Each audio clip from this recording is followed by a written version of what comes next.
on the Israeli side by His Excellency Mr. Daniel Kamen, Ambassador of Israel, and on the Indian side by Shri Shashi Shekhar, Secretary, Ministry of Water Resources, River Development and Ganga Rejuvenation.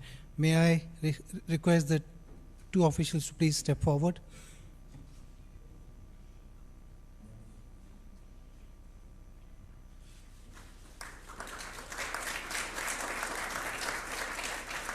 Thank you. The second agreement to be exchanged is the Declaration of Intent on Cooperation in the Field of Agriculture. This will be exchanged on the Israeli side by Ambassador, His Excellency Mr. Daniel Kamen, and on the Indian side by Additional Secretary DARE and Secretary ICAR, Shri Chabilendra Raul. Please.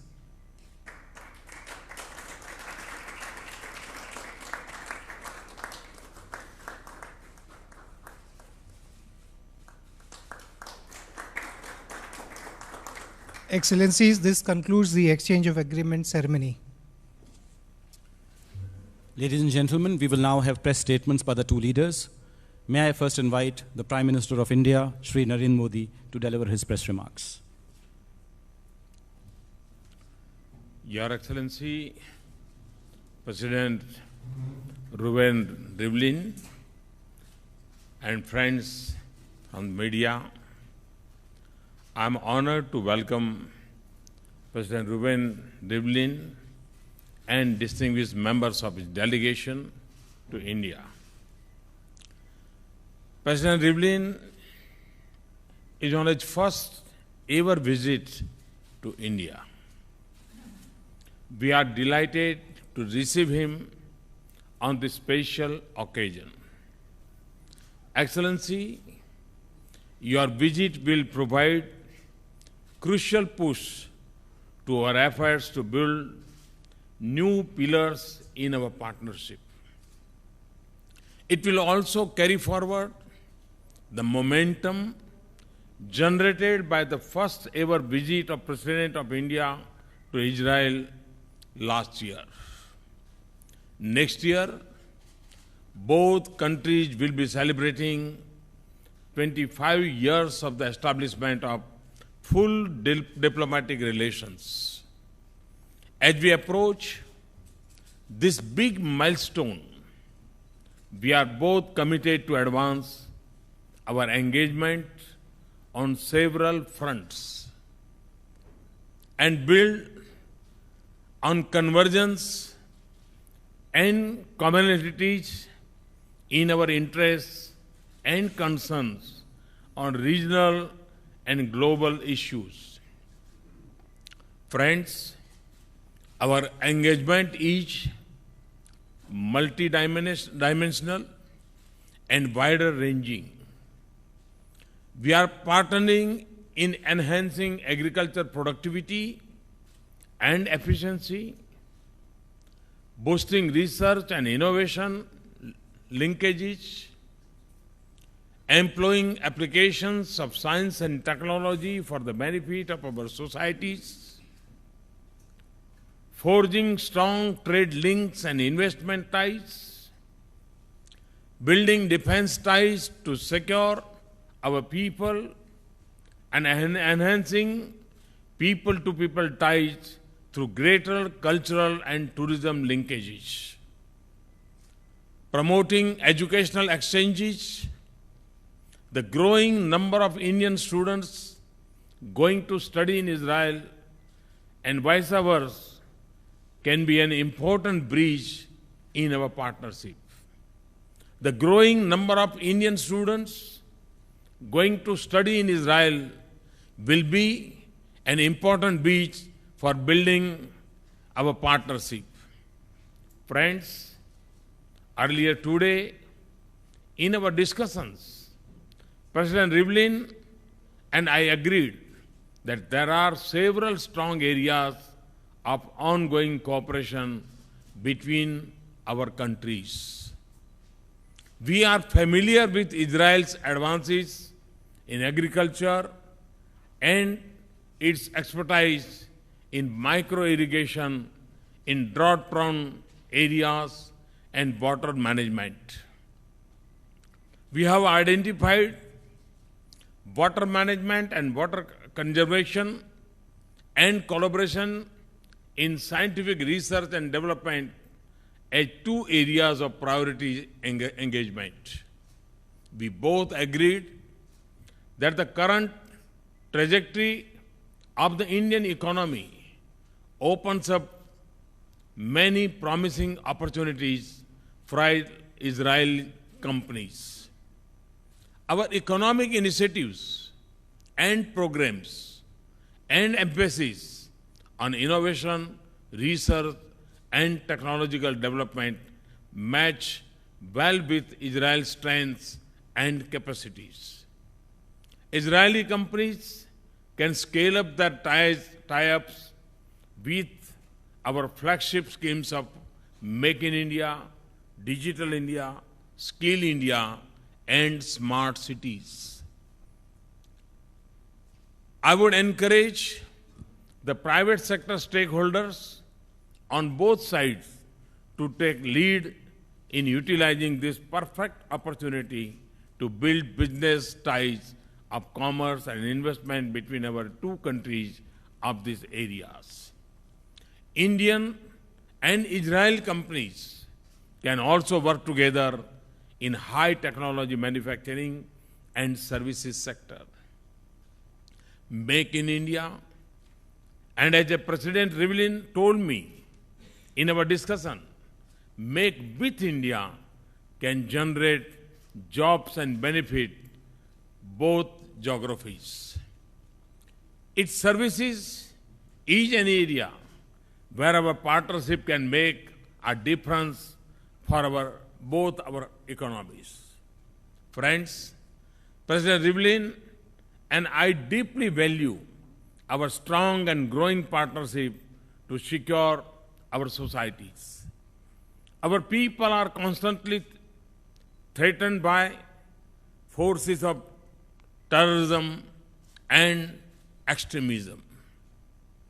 We recognize that terrorism is a global challenge, knows no boundaries, has extensive links with other forms of organized crime.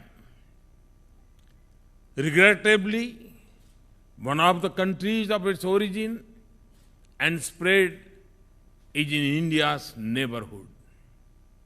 We agreed that the international community must act with resolve and determination against terror networks and states that harbor them.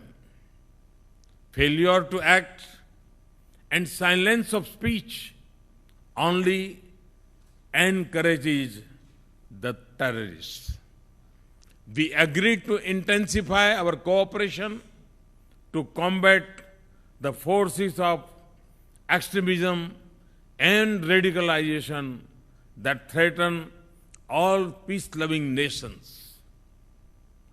We also prioritize practical and specific engagements such as in the cyber domain.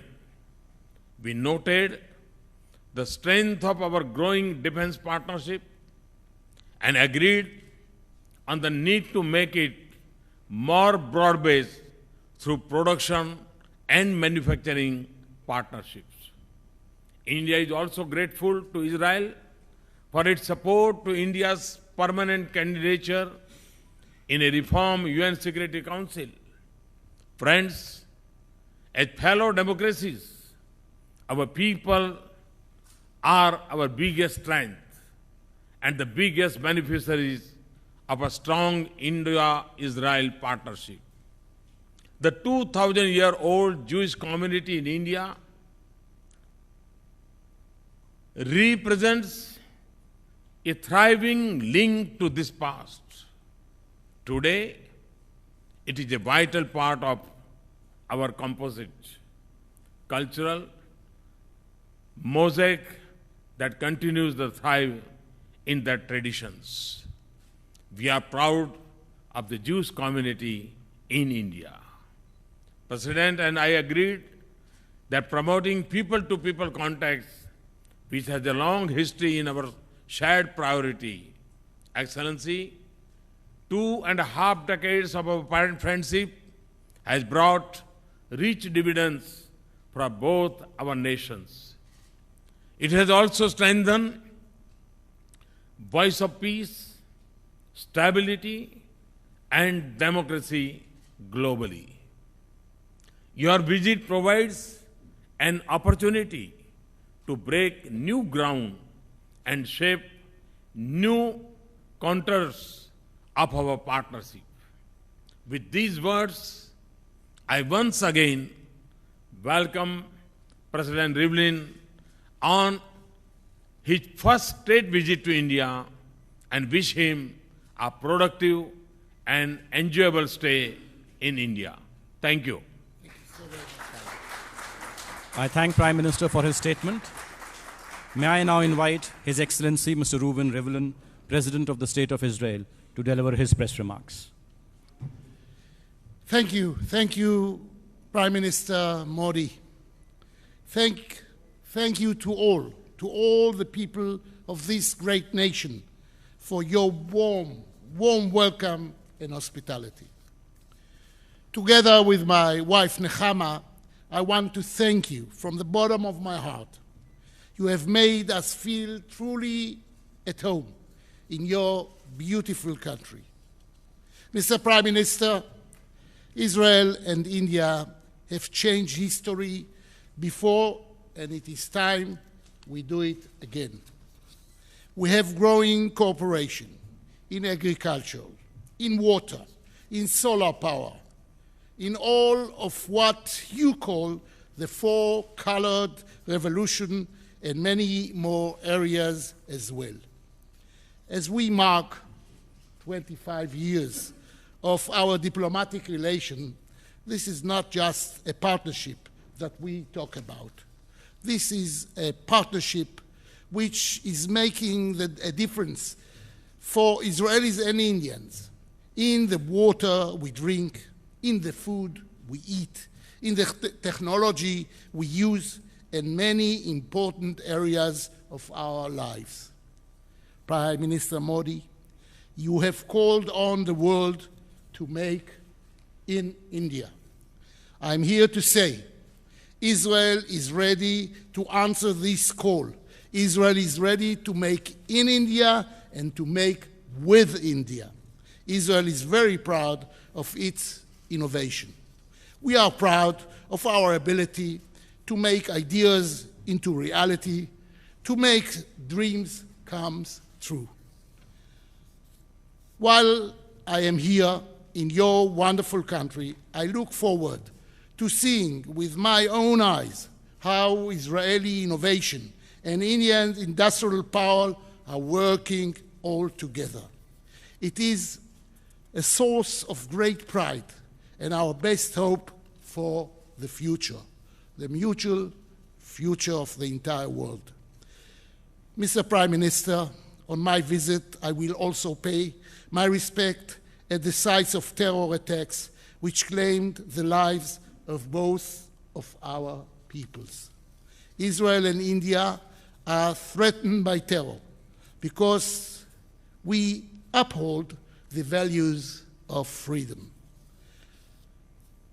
My dear Mr. Prime Minister Modi, we share our desire for peace and security. Nothing can justify terror. Terror is terror is terror. We stand together with the whole free world in defending our peoples and our values. I have no doubt that my visit here will help the ties and the cooperation between our two peoples grow stronger in security and our ability to keep our people safe in agriculture, in water, in technology, in culture, and in education. At the same time, I want to take this chance to repeat our invitation for you to visit Israel. It will be our privilege and great honor to welcome you in Jerusalem, the capital of Israel. We have so much to share. It is our duty to face the future together.